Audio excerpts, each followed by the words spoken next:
जय मसीह की, praise the Lord. इस संसार में परमेश्वर ने हम सभी को शरीर दिया है और इसी शरीर में हम लोग क्या एग्जिस्ट करते हैं, हम लोग पाए जाते हैं। और यही शरीर हमारा परमेश्वर के लिए मंदिर है। हम और आप परमेश्वर के मंदिर है। इस मंदिर को सुरक्षित रखने के लिए, हेल्दी रखने के लिए हम लोगों को हमारे पास में बहुत सारे प्लांट मटेरियल है ना, पौधों से हमें बहुत कुछ मिलता है। जैसे कि हम लोग बहुत सारे फ्रूट्स खाते हैं जिससे हमें क्या मिलता है, विटामिन, कार्बोहाइड्रेट और मिनरल्स हो गया और प्रोटीन वगैरह, ये सारे चीज़ हमें मिलते हैं ताकि हमारा जो ये शरीर रहे वो हेल्दी रहे और उसको सारा पोषक तत्व, न्यूट्रिएंट्स मिलने पाए। उसी तरह से परमेश्वर ने जिस तरह हमारे शारीरिक जीवन की उसने चिंता की, उसी तरह से परमेश्वर, क्योंकि हमारा जो परमेश्वर है वो आदि अनादि काल का परमेश्वर है, क्योंकि हम लोग मरने के बाद भी हमारा जो आत्मा है वो जिंदा रहेगा। तो आत्मिक जीवन में हम किस तरह से हेल्दी रहेंगे, आत्मिक जीवन में हम लंबे समय तक हम कैसे हेल्दी रहेंगे, स्वस्थ रहेंगे, इसके लिए परमेश्वर ने हमें आत्मा के 9 फल दिए हुए हैं। क्या आपको पता है आत्मा के 9 फल?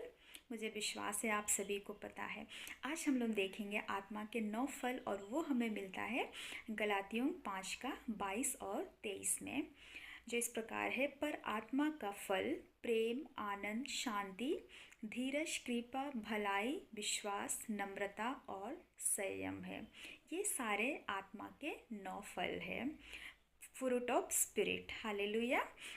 तो जैसे ये हम सब जानते हैं कि ये आत्मा के 9 फल हैं और शैतान हमेशा क्या चाहता है, इन आत्मा के फलों को चोरी करना।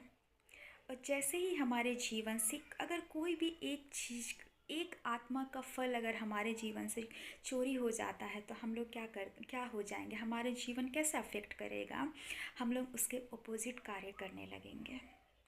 क्या आप इस बात को महसूस कर पा रहे हैं?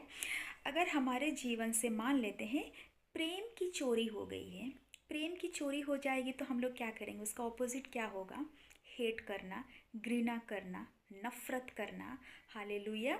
अगर आनंद, जो जॉय है, जो खुशी है, जो परमेश्वर ने हमें और आपको दी है, अगर उसकी चोरी हो जाएगी तो हम कैसे रहेंगे? दुखी रहेंगे, सैड रहेंगे। हालेलुया। इसलिए हम सबको आत्मिक जीवन में हेल्दी रखने के लिए आत्मा के 9 फलों को हमें संभाल करके रखना बहुत ज़रूरी है, क्योंकि परमेश्वर ने हमें और आपको दे रखा है। हालेलुया। इस वचन के द्वारा आशीष मिले।